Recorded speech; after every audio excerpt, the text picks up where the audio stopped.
Hello everybody. This is Bram again. Today I wanted to share a story with you based on a discussion I had yesterday with one of my former colleagues at Möbius, Matthias Fahy.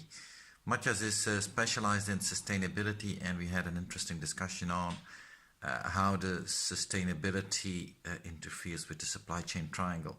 And actually, based on that discussion, you will see that it does not only interfere with the supply chain triangle, but we believe it also heavily interferes with strategy in that supply chain triangle.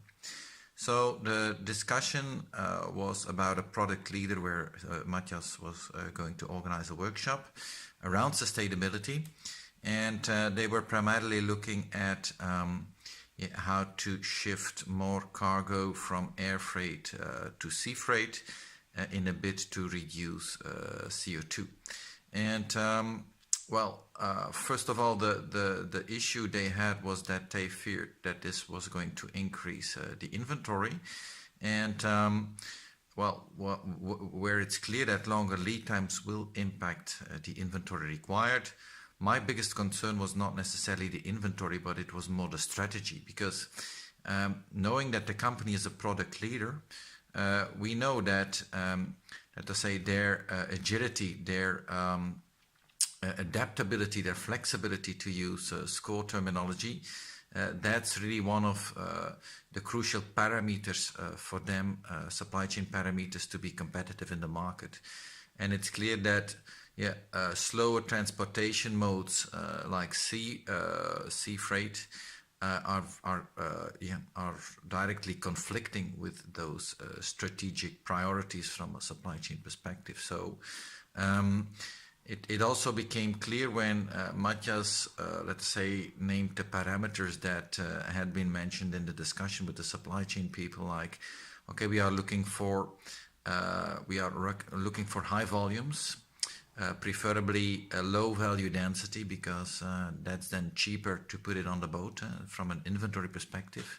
The inventory impact is smaller if it has a lower value density.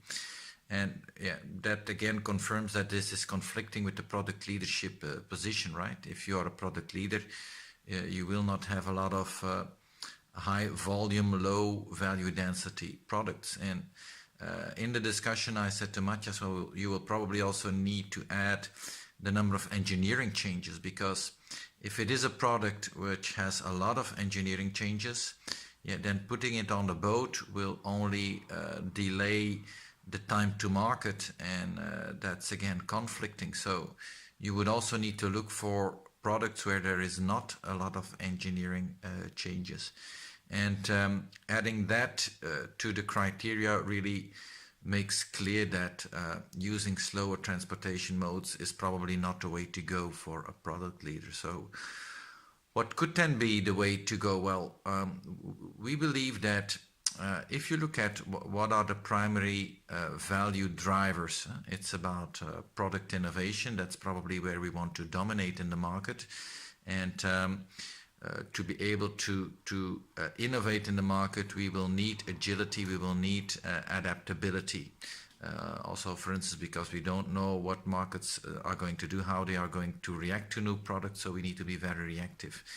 And instead of looking at slow transportation modes like sea freight, we discussed that we need to look for different alternatives that will help us to reduce the CO2 footprint, but at the same time give us that extra competitive edge. And one of the things that we then discussed was, for instance, going to regional production. One of the product groups they were looking at today had an assemble to order. The assembly was done in Europe, also for the US market. And it's clear that, well, if you shift more of that production for the US to the US, well, on the one hand, it will reduce the CO2 footprint, because there will be less kilometers transported. And at the same time, it's also clear that, it will have an effect on the service side, because today either customers in the US have to wait a longer period because the assembly is being done in Europe, or you will be putting inventories in the US, and most probably it's a combination of both. So going to local production in the US will on the one hand, reduce customer lead times and at the same time reduce inventories.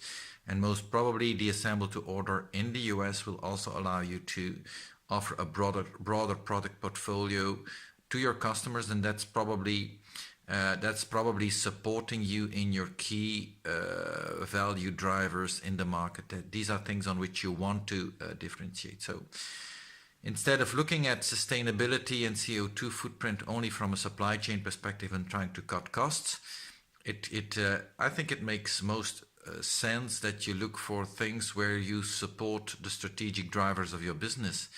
And on the one hand, you could say, well, local production will increase the cost, and it might even require local assets. So it might increase the fixed assets I'm deploying as a company. It might be beneficial for the inventory on the other hand. But in any case, you need to talk to sales and say, okay, if we can shorten lead times, if we can offer a broader product portfolio, if you are a product leader, your customer is not buying based on cost, and the cost just needs to be good enough. So it will be these value drivers which allow you to really make a difference. So instead of only using the triangle on the cost side and the capital employed side, you need to involve the service side or the value side of that triangle. You need to involve sales, and together with sales, you need to make a business case on what initiatives not only will help CO2 footprint, but will also help you get a sharper competitive edge in the market.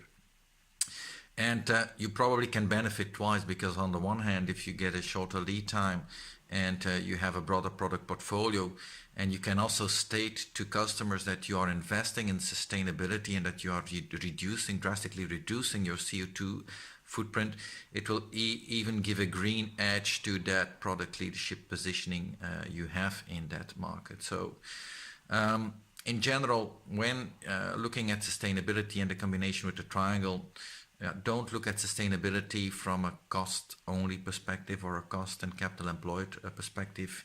Try to look for initiatives which support your competitive edge.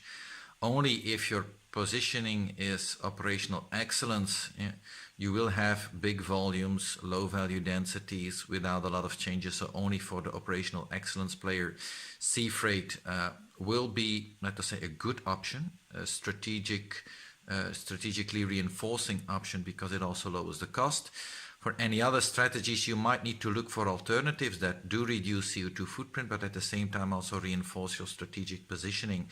And you need to make sure that by reinforcing your strategic positioning, customers will pay an extra premium, and that premium will also pay for any extra costs you might have, and it will allow you to reduce CO2 as a result. So these are some of the thoughts I wanted to share after discussion I had with Matthias on how sustainability links to the triangle. And when we wanted to link it to the triangle, it's clear that we also needed to link it to strategy. So that's it. Hope you enjoyed it, and we'll be back for more.